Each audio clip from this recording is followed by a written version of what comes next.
अस्सलामुअलैकुम। Sports on के साथ मैं हूँ आपकी होस्ट हिना नियाजी और मेरे साथ है हमारे स्पोर्ट्स एनालिस्ट इरफान ज़हीर साहब। इरफान साहब कैसे हैं आप? अल्लाह का शुक्र जी, अल्हम्दुलिल्लाह। इरफान साहब सबसे पहले बात करते हैं पाकिस्तान की। छठी बार जो है वो सेमीफाइनल में आ रहा है और ये रिकॉर्ड अब एक बन चुका है। क्या कहेंगे इस रिकॉर्ड के बारे में?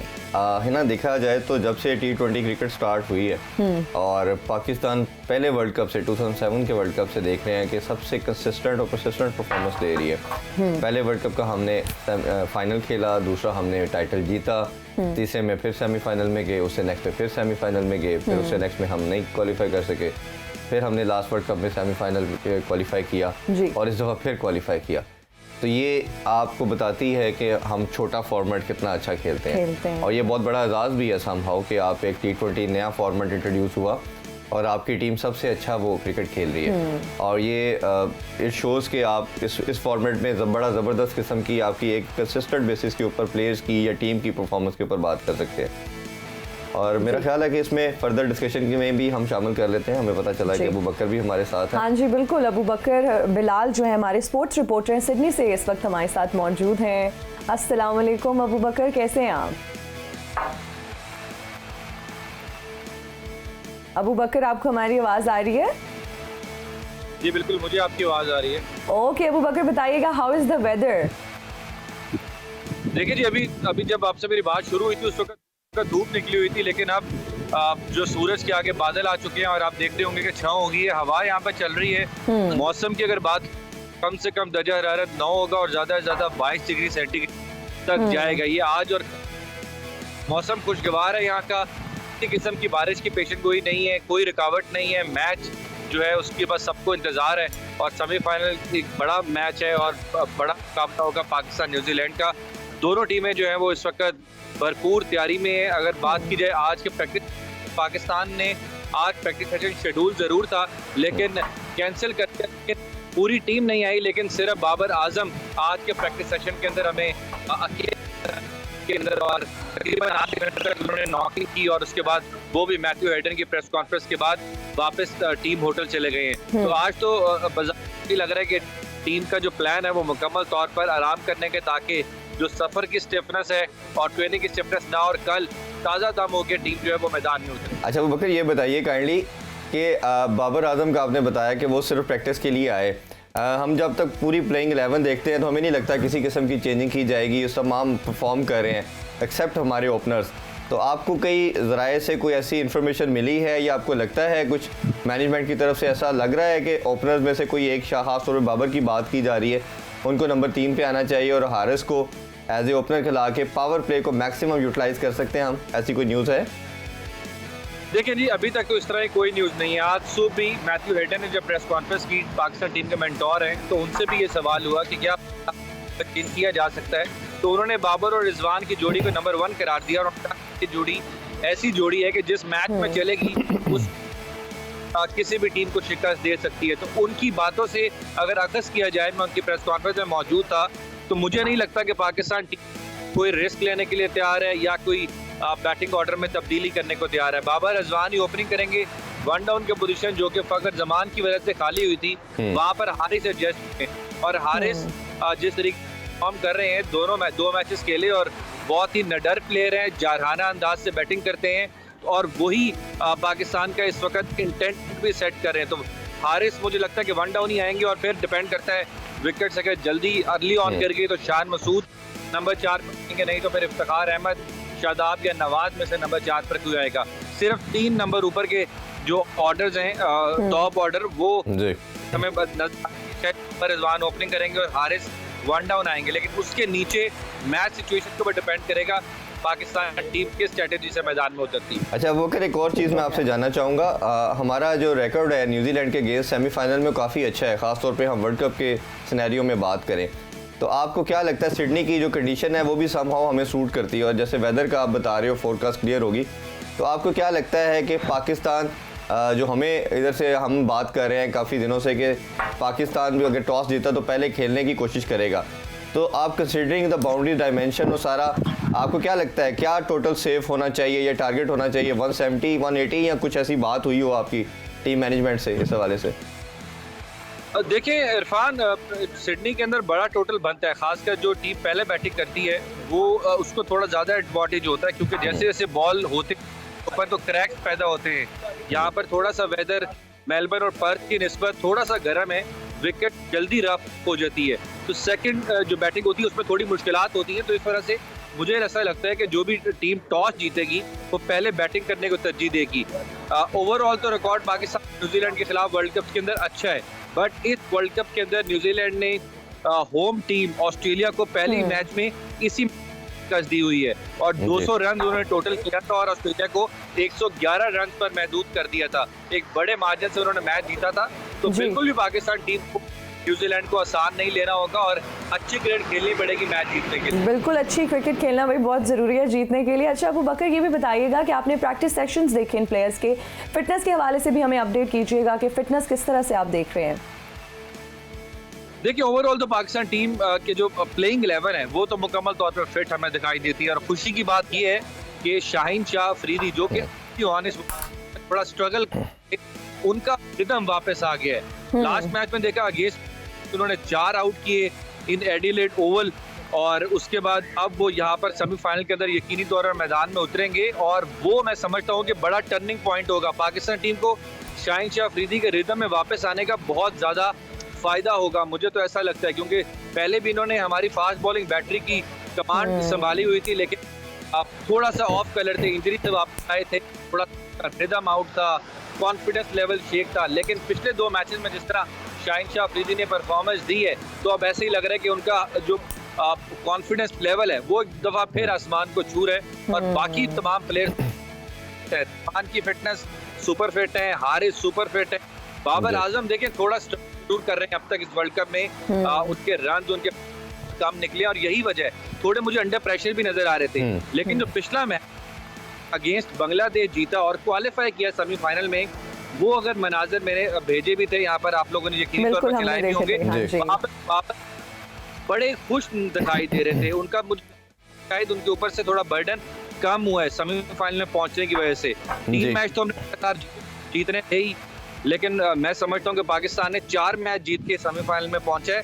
एक मैच नीदरलैंड भी पाकिस्तान की तरफ से खेल रहा था, तो वो मेरे नजदीक। अच्छा, दूसरा मैं एक और लास्ट आपसे जानना चाहूँगा, सिडनी की विकेट्स में हमने देखा कि ये स्पिनर्स को भी बेनिफिशियल होती है, उनको भी जैसे आपने बताया कि ड्राई होने के बाद थोड़े क्रैक्स आते हैं, तो आपको लगता है कि शादाब जिस तरह खूबसूरत बॉलिंग कर रहे हैं और अभी उन्होंने शायद अफरीदी का रिकॉर्ड भी ब्रेक कर दिया, बराबर कर दिया प्रॉब्ली, तो आपको क्या लगता है इसमें कि नवाज को भी या इफ्तिखार को भी कल कुछ चांस दिया जा सकता है? और इसमें दूसरा क्वेश्चन भी मेरा साथ लीजिएगा, एलन जो है, एलन को मैंने देखा है कि वो पेस अटैक पे बड़ा पावर हिटिंग करता है, बड़ा तेज़ खेलता है, बस स्पिनर पे थोड़ा फंसता है, तो आपको लगता नहीं है कि नवाज के साथ हमें या टीम थिंक टैंक का कोई आपने उनकी ऐसी प्रेस कॉन्फ्रेंस में क्वेश्चन किया हो किसी ने कि क्या बेनिफिशियल हो सकता है कि नवाज के साथ अगर अटैक किया जाए एलन के अगेंस्ट?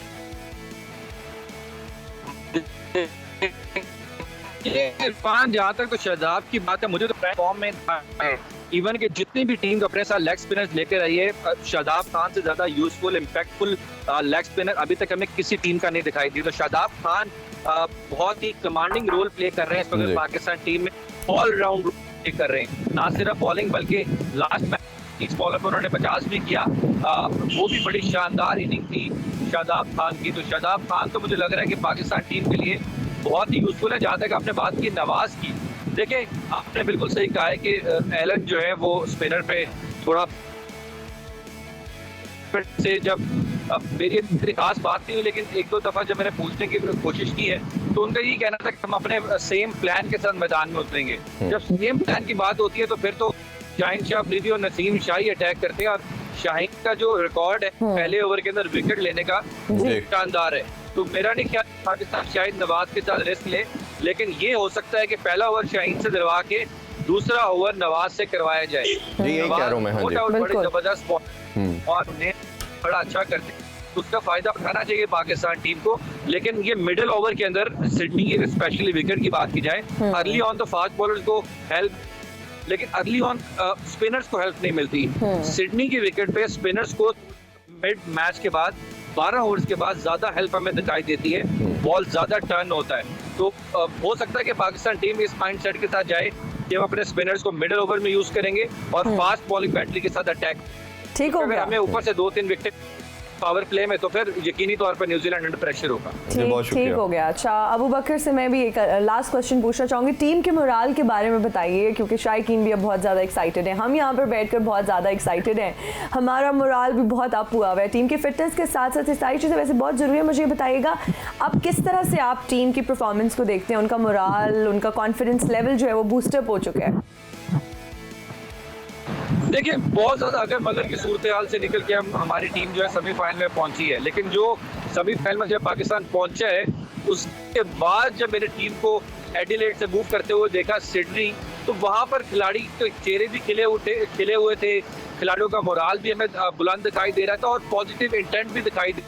तो मुझे लगता है कि उसी इंटेंट के साथ पाकिस्तान टीम कोशिश करेगी कि न्यूजीलैंड के खिलाफ मैदान में उतरे, लेकिन यकीनी तौर पर न्यूजीलैंड आसान हरीफ नहीं होगा। न्यूजीलैंड इन कंडीशन बहुत ज़बरदस्त खेलता है और इन कंडीशन में पाकिस्तान टीम कहीं ना कहीं थोड़ा बहुत स्ट्रगल, या पाकिस्तानी बल्कि ऑल एशियन टीम्स स्ट्रगल करती हैं। तो ना एक तरफ एक पाकिस्तान ने न्यूजीलैंड के साथ मुकाबला करना है, तो दूसरी तरफ एडिलेड के अंदर इंडिया और इंग्लैंड का मुकाबला है। तो दोनों एक तरफ दोनों एशियन टीमें भी हैं और एक तरफ न्यूजीलैंड और एक तरफ इंडिया है और इंग्लैंड है। तो बड़ा जबरदस्त इस वक्त खिचड़ी बन चुकी है, लेकिन यहाँ पर जितने लोगों से हमारी बात होती है तो इंडिया का फाइनल। ओह यस अबू बकर, मैं इसी तरफ आ रही थी कि अगर फाइनल में पाकिस्तान और इंडिया का टाकरा हो जाता है तो बड़ा मजा आने वाला है। जी बिल्कुल, इधर लोग यही चाहते हैं, बड़े दिल से लोग दुआएं कर रहे हैं कि पाकिस्तान इंडिया का फाइनल हो। इवन कि जब पाकिस्तान इंडिया के खिलाफ पहला मैच हारा तो वो अनएक्सपेक्टेड मेरे लिए रिस्पांस आया इंडियन फैंस की तरफ से। किसी ने पाकिस्तान टीम को बुरा नहीं कहा, सब ने कहा कि पाकिस्तान टीम इंडिया से बेहतर टीम है। ये मैं इंडियन फैंस की बात बता रहा हूँ। और उन्होंने उस वक्त कहा था कि हम पाकिस्तान इंडिया के एक बार फिर फाइनल हो, क्योंकि 90,000 से ज्यादा क्राउड और किसी मैच में नहीं आया। वो सिर्फ पहला मैच था पाकिस्तान के अंदर। इवन ऑस्ट्रेलिया के मैचेस में भी हमने देखा कि फुल होम जो ग्राउंड थी वो फुल नहीं थी, सिर्फ हमारे मैच और इंडिया के अगेंस्ट मैच में था। बिल्कुल जी जी जी बिल्कुल स्ट्रॉन्गेस्ट जो है ना ये राइवलरी भी कंसिडर की जाती है। पूरी दुनिया का जो आई बॉल बन चुका है ये मैच, वो बहुत बड़ी चीज है। ओके जी, अब हम लेते हैं ब्रेक। बहुत शुक्रिया अबू बकर आपका, बहुत ज़्यादा अच्छे तरीके से डिटेल में आगाह किया कि क्या सिचुएशन है, वेदर से लेकर प्लेयर्स की फिटनेस के हवाले से भी आपने बात की, फिर आपने बैटिंग और बॉलिंग ऑर्डर की भी बात की। आने वाले मुकाबलों में क्या होने वाला है भाई ये तो अभी हम नहीं प्रिडिक्ट कर सकते, लेकिन हम इस पर बात ज़रूर कर सकते हैं। बहुत शुक्रिया एक बार फिर अबू बकर। हम लेंगे एक ब्रेक, हाजिर होंगे ब्रेक के बाद। देखते रहिए sports on. Welcome to sports on. Irfan साहब, फाइनल की अगर बात करें तो बहुत सारे लोगों की दिली ख्वाहिश है ये कि जी जो टाकरा है ना वो इंडिया और पाकिस्तान का होना चाहिए, और मज़ा ही तब आएगा जब फाइनल में आमने सामने होंगी ये दोनों जो है ना टीम्स। क्या कहते हैं, मज़ा वैसे आएगा या नहीं? बिल्कुल, इससे बड़ा कोई आई बॉल हो नहीं सकता और व्यूअरशिप इसकी हो नहीं सकती। जैसे शायद मैंने पहले भी जिक्र किया था कि 2017 के चैंपियन ट्रॉफी का जो व्यूअरशिप थी वो फीफा के वर्ल्ड कप से भी ज़्यादा थी। और ये दुनिया का ट्रेंड चेंज होता जा रहा है, क्योंकि एक्साइटमेंट इन दोनों की राइवलरी इतनी ज़्यादा बढ़ गई है। कम खेलने के प्लस भी हैं और माइनस भी हैं। माइनस यही है कि ओबियसली हम लोगों को क्रिकेट कम देखने को मिलती है। प्लस ये है कि आपका इंटरेस्ट बहुत ज़्यादा डेवलप हो जाता है जब साल में आप एक या दो दफ़ा खेलेंगे, और तो सारों का वो एक अट्रैक्शन पॉइंट बन जाएगा कि ये मैच होना और अब ये हो रहा है और सारे के सारे बैठेंगे। तो ये मेरा ख्याल है ICC BC वजह से जब हमारा कोई भी इवेंट के अंदर हम करते हैं ICC के इवेंट में, तो एक ही ग्रुप में रखा जाता है कि एटलीस्ट एक दफ़ा तो ये मस्ट दोनों टीमें खेलें, और पहला मैच भी इसी का रखा जाता है। और जिस तरह हम बात कर रहे थे अबू बकर से भी कि पहला मैच वाइड मैच था जिसमें ऑलमोस्ट 1 लाख की कैपेसिटी थी और वो हाउस फुल था, वो पूरा स्टेडियम फुल था उसमें। तो बाकी किसी मैच के अंदर, इवन ऑस्ट्रेलिया के किसी मैच के अंदर भी क्राउड फुल नहीं आया।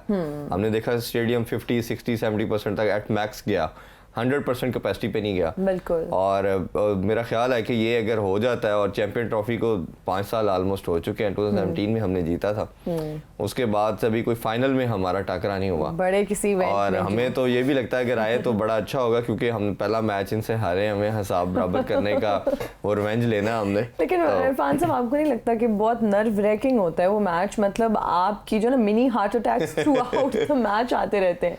बहुत सही कह रहे हो आप। दोनों नेशन बहुत इमोशनल हैं, सेंटिमेंट से हम भरपूर नेशंस हैं और सेकंड रिलीजन के तौर पे लेते हैं हम भी और वो भी। और हमारे पास तो अनफॉर्चुनेटली इसके अलावा कोई स्पोर्ट ही नहीं रहेगी। और इंटरटेनमेंट का आप देख लें आप कि अब पहले होता था आप लोग जाते थे मूवीज देखते थे, अब वो ट्रेंड भी खत्म हो गया। अब तो सिर्फ ये है कि या घरों की हद तक या किसी ने डिनर कर लिया और प्योर एंटरटेनमेंट लेनी है तो वो क्रिकेट से ही लेनी है। मतलब food is the only entertainment we're left with, exactly. But वो भी टेम्पररी है ना, वो you have to go somewhere और फिर आप वापस आ गए। प्रॉपर जैसे एंटरटेनमेंट बैठ के अरेंजमेंट करना, सब कुछ करना, अब तो स्क्रीनिंग करना, वो फैमिलीज का गेट टुगेदर करना होता है, सारा गेट टुगेदर होता है बाकायदा। अच्छा मजे की बात है, मेरे से इस एटमॉस्फेयर में मैच नहीं देखा जाता। अच्छा क्यों? उसकी वजह ये है कि मैंने बॉल टू बॉल मैच देखना होता है, मुझे लगता है टेंशन, मैं कहता हूँ मुझे कोई डिस्टर्ब भी ना करे, तो I want to just focus on the match. तो मैं इस तरह के एटमॉस्फेयर में मैच को एंजॉय नहीं करता। इनवाइटेड होते हैं फिर क्या करते हैं आप? अवॉइड करते हैं इस तरह की गैदरिंग्स में जाना? मैं नहीं जाता। जब कोई बड़ा मैच हो कुछ हो मुझे 90% इनविटेशन आती है मैचेस के अंदर। वो इसलिए इनवाइट करते हैं कि ये साथ साथ हमें बताता रहेगा, तजिया भी देता रहेगा क्या होगा क्या नहीं होगा, किस तरह होना चाहिए। बट मैं मैचेस के अंदर अभी इस वर्ल्ड कप के अंदर मुझे ऑलमोस्ट हर संडे को इनविटेशन थी किसी ना किसी जगह से कि आप आए, तो मैंने सबसे माजरत कर ली। माजरत वो इसी का कहा कि जी मैंने शो करना है, मैं अवेलेबल नहीं हूँ एक तरीके से। बट ऑनेस्टली बताऊँ तो मैं नहीं जाता, इसी वजह से कि मैं फिर वो गेम एंजॉय नहीं करता, क्योंकि आप डिस्ट्रैक्ट होते हो। आपको हर बॉल पे वो पूछ रहे हैं, वो बात कर रहे हैं, वो आप ना करें तो वो अटेंशन जो है वो डिविएट हो जाती है, आप उस तरह से फोकस नहीं कर पाते और फिर आप जो गेम को एंजॉय करना होता है ना वो नहीं कर पाते। मुझे इससे ज्यादा अच्छा लगता है कि मैं अपने रूम के अंदर अकेला बैठ के देख रहा हूँ, या maximum I used to watch match with my father. अच्छा ठीक है, तो वो और मैं बड़ी जबरदस्त कॉम्बो बनता है। तो वो इससे ज्यादा मेरे से होता नहीं, और आपका स्टेमिना भी नहीं है कि कहीं और जाके देखें। अच्छा इरफान साहब, थोड़े से रिकॉर्ड्स की बात करते हैं। शादाब खान ने अभी रिसेंटली शाहिद खान अफरीदी का जो है वो रिकॉर्ड उनके बराबर कर लिया है। T20 में 97 विकेट्स उन्होंने लिए और शाहिद खान अफरीदी साहब ने भी पहले 97 विकेट लिए थे। क्या कहते हैं उसके बाद फिर ये बाकी लोगों ने भी ये रिकॉर्ड बनाया। उमर गुल का नाम इसमें आता है, सईद अजमल साहब जी बिल्कुल 85 विकेट्स उन्होंने ली। क्या देखते हैं इस अप्रोच को भी कि रिकॉर्ड्स भी तो चलो तोड़ नहीं रहे तो इक्वालिटी तो हो गई है, तोड़ने में तो ना कसर कोई नहीं रहेगी। जिस तरह की ये बॉलिंग कर रहे हैं, अभी बहुत यंग एज है शादाब की, और मुझे लगता है कि ये एक बड़ा लंबा क्रिकेट खेलेंगे। माशाल्लाह जो इनका फिटनेस लेवल है वो बहुत आउटस्टैंडिंग है, और बड़ा एक कंप्लीट पैकेज आपको नजर आता है शादाब के अंदर एज ए प्लेयर। आप उनकी फील्डिंग देखें तो मोस्ट फिटेस्ट प्लेयर आपको नजर आते हैं। बैटिंग के अंदर जिस तरह की आप उन्होंने परफॉर्मेंसेस लास्ट 1 ईयर से देना शुरू किए हैं, बड़े कंसिस्टेंट बेसिस पे दे रहे हैं। और बॉलिंग के अंदर भी आपका सबसे मेन वेपन बनते जा रहे हैं। जैसे हम टॉप पे इनिशियली शाहीन शाह अफरीदी को रेट करते हैं कि हमारा मोस्ट रिलायबल बॉलर है, तो आप मिडिल के अंदर आके जब दूसरी ओपोनेंट जो है वो आपकी स्टेबल हो रही होती है, पार्टनरशिप लगा रही होती है, तो शादाब का रोल आता है। और शादाब उधर आके आपको हमेशा विकेट लेके दे रहे हैं। जिस तरह अबू बकर ने भी बात की कि जितने भी वर्ल्ड कप के अंदर स्पिनर्स आप देख रहे हो, कोई भी इतना इफेक्टिव नहीं है जितना शादाब है। बिल्कुल। और हर मैच पे आपको विकेट लेके दे रहा है, ब्रेक थ्रू दे रहा है। और सबसे इंपॉर्टेंट चीज़ ये है कि लेग ब्रेक बॉलर जो है विकेट टेकिंग तो होता है, लेकिन वो साथ रन्स भी बहुत कंसीड करता है। चाहे आप न्यूजीलैंड के सऊदी की बात करें, चाहे आप आदिल रशीद की बात करें, या आप इवन दो इंडिया के स्पिनर्स की बात करें, या श्रीलंका की हसरंगा की हमने देखा, उन्होंने बहुत ज़्यादा रन्स कंसीड किए। ये वाहिद एक ऐसा बॉलर अभी तक हमें नज़र आया, इवन हमारा नवाज ने बड़े रन्स कंसीड किए। ये वाहिद बॉलर नज़र हमें आया कि जिसने कंटिन्यूसली हर मैच में आउट भी करके दे रहे हैं और रन्स भी कंटेन कर रहे हैं। और स्पिनर की सबसे खूबसूरती, लेग ब्रेक बॉलर का रन इसलिए ज़्यादा कंसीड करता है कि आप ये जो बॉल है उसको बैक ऑफ द हैंड करते हो। ऑफ ब्रेक जो बॉलर होता है वो सामने से बॉल कर रहा होता है, तो उसको अपने विकेट्स के और जिस टारगेट पे बॉल करना चाह रहा है उसकी एक्यूरेसी बड़ी कन्वीनियंट होती है। जब आप back of the hand ball करते हो तो उस पर कंट्रोल करना लेग ब्रेक बॉलर के लिए बहुत डिफिकल्ट होता है, क्योंकि मैं खुद लेग ब्रेक बॉलर भी रहा हूँ, ऑफ ब्रेक भी करता हूँ, तो मैं इन दोनों को समझता हूँ कि मुझे बड़ा एग्जैक्ट आइडिया है कि ये कितना डिफिकल्ट चीज़ है। अच्छा, आप तो प्रैक्टिकली सब कुछ कर चुके हैं, तो अपने एक्सपीरियंस आप तो बहुत अच्छे तरीके से वो एक्सप्लेन कर सकते हैं अपने एक्सपीरियंसेस को देखते हुए। जी ऑब्वियसली अगर आप क्रिकेट ना खेले हो तो फिर आप तजिया भी नहीं दे सकते। फिर आपको कई चीज़ें जो आपको ऑन ग्राउंड प्लेयर की चीज़ें, जी आप प्लेयर के जो क्या चीज़ों से फेस कर रहा है, पेस अटैक को क्या प्रॉब्लम आती है, स्पिनर को क्या आती है, बैट्समैन को क्या आती है, तो हम एनालिसिस भी नहीं दे पाते। तो अल्हम्दुलिल्लाह आई प्लेड अ लॉट, तो मुझे उस वजह से इन सारी जितनी भी चीजें हैं, बैट्समैन और good bowler, I was allrounder जी। अरे वाह वाह इरफान साहब, वैसे आप ऑलराउंडर ही हैं, इसको मानना ही पड़ेगा। जी ओके। तो ज़्यादा मेरी बॉलिंग ऑलराउंडर कहना चाहिए, स्पिनिंग मेरी ज़्यादा थी। मैं पहले शुरू में स्टार्ट पेस बॉलर से किया, बट मेरा पेस ज़्यादा नहीं था, तो आई रियलाइज कि मुझे उस पर नहीं आना। अच्छा। तो खैर स्पिनर में रहा। तो शादाब को हम अप्रेज कर रहे थे कि जितना खूबसूरत ये तरीके से उसको कंटिन्यू कर रहे हैं, और मुझे लगता है कि जैसे हमने उस लास्ट वीक बात की थी कि नेक्स्ट वाइस कैप्टन भी हैं और नेक्स्ट कंटेंडर भी हैं कैप्टन के लिए भी, तो ये बड़ा अच्छा साइन है। दूसरा ये है कि आपके पास अभी नवाज भी हैं, इफ्तिखार भी हैं। जो सिडनी की कंडीशन है, इसमें आप स्पिनर को यूज़ भी कर सकते हो, क्योंकि इसमें क्रैक्स भी आते हैं विकेट्स के अंदर जब ड्राई होती है, जैसे अबू बकर ने भी बताया। तो ये वाहिद विकेट है जिसमें बाउंस भी थोड़ा लो है। बाकी आप पर्थ की बात कर लें, एडिलेड ओवल की बात कर लें, मेलबर्न की बात कर लें, इधर बाउंस कंपैरेटिवली ज़्यादा है। ये पेस अटैक को ज़्यादा सूट करती है कंडीशन। जो सिडनी है ये दोनों को समहाउ बेनिफिट देती है, तो ये चीज़ भी हमारे फेवर में जाएगी। और जिस तरह अबू बकर ने बताया कि फोरकास्ट क्लियर है, सब कुछ है, तो इसमें आपको बड़ा रन्स भी देखने को मिलेंगे।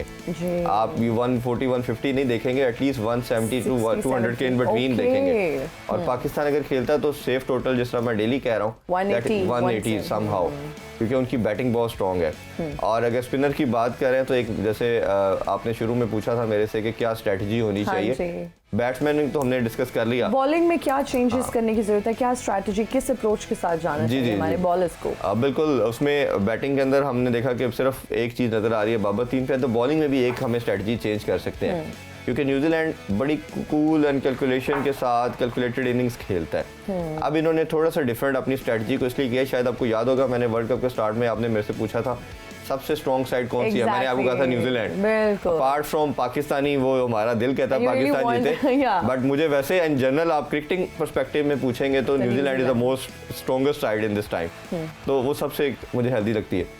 अच्छा, उसमें ये है कि अब आपका एलन जो है ना न्यूजीलैंड का, ये बहुत अटैक करता है पेस अटैक पे, इसने स्टार्क को भी हिटिंग की, बाकी भी टीमों को देखा, तो आपका सबसे पहले फोकस उसकी विकेट है, क्योंकि अगर वो 5-6 ओवर विकेट पे खड़ा रह जाता है तो वो आपसे सिंगल हैंडली गेम अवे ले जाएगा, उसको फिर आपको रिट्रीव करना बहुत मुश्किल होगा। तो उसमें करना क्या है कि शहीन शाह से आपने अटैक करना है।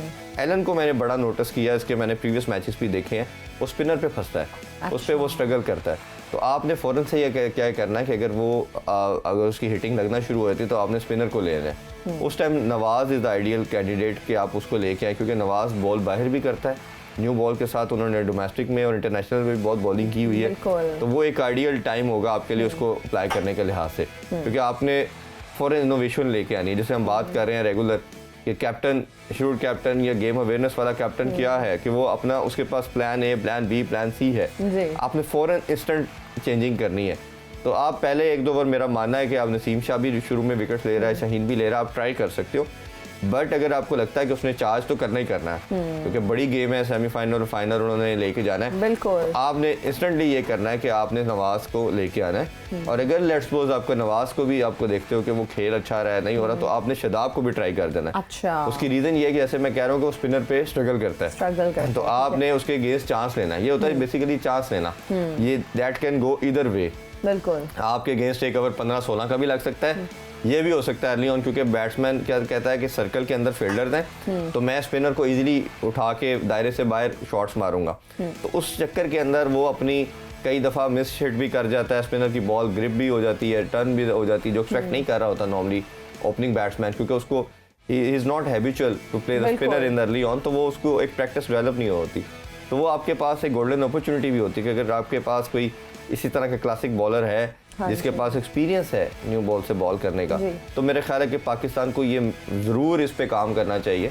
ओबियसली मैं आई एम डैम श्योर कि टीम थिंक टैंक सारा कुछ ये सारी कोई ना कोई स्ट्रैटेजी जरूर निकालते हैं, बट मेरी नज़र में जो मैंने एज ए क्रिकेटिंग अपनी एक्सपर्टीज में देखा, ये हमें प्लान बी जरूर मस्ट रखना चाहिए। नहीं, प्लान ए के साथ प्लान बी का आई वुड से कि होना बहुत ज़रूरी है, ताकि आप टाइमली उसको एग्जीक्यूट कर सकें, अगर प्लान ए जो है वो किसी तरह से काम नहीं कर रहा। अच्छा इरफान साहब, बात करते हैं हम लीग क्रिकेट की। आप क्या समझते हैं, दुनिया भर में अब तो लीग क्रिकेट खेली जा रही है, क्या इम्पैक्ट आ रहा है इसका क्रिकेट पर, क्या इम्पैक्ट आ रहा है इसका टीम्स पर, क्या इन्फ्लुएंस है?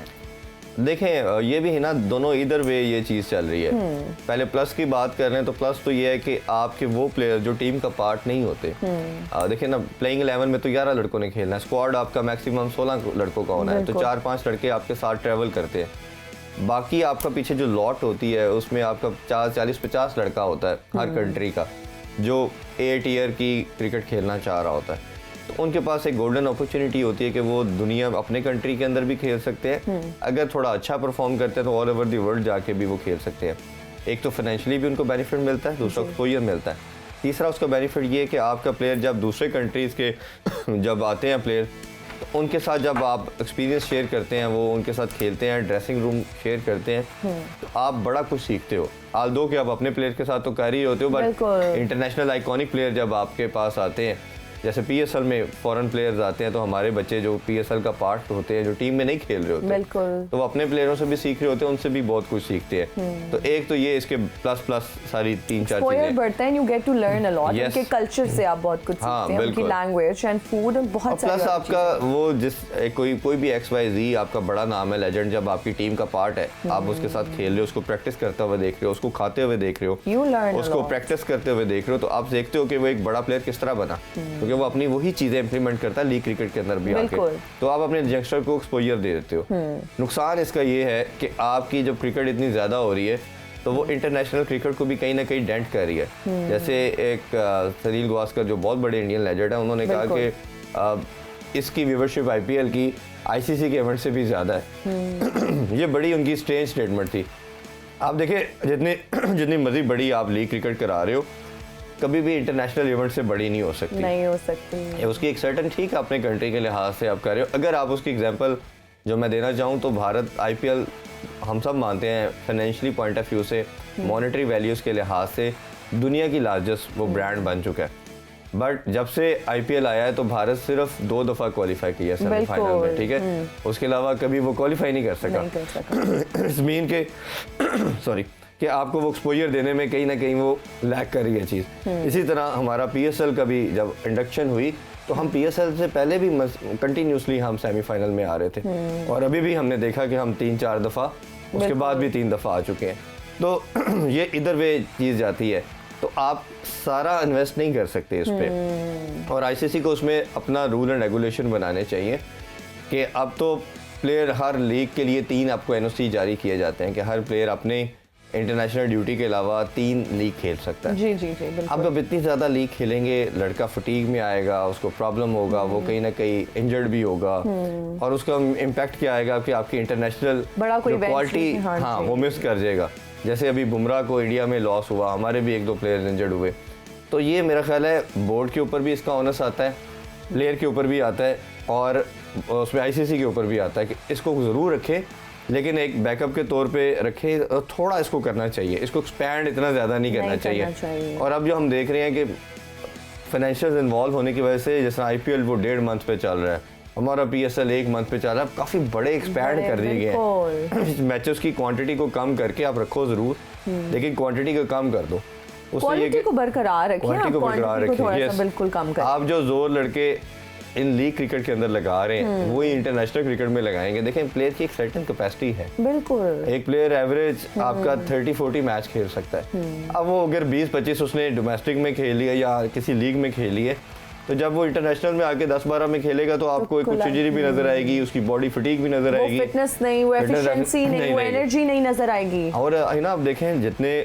आपके बड़े लेजेंड थे क्रिकेट के, आप ये देखें जो उन्होंने सीखा वक्त के साथ, वो सिर्फ अपने आप को ODI पे रखा, कहीं उन्होंने सिर्फ टेस्ट तक रिटेल रखा, तो उनके कैरियर 20-22 साल तक गए, इवन कुछ के 25 साल तक भी गए।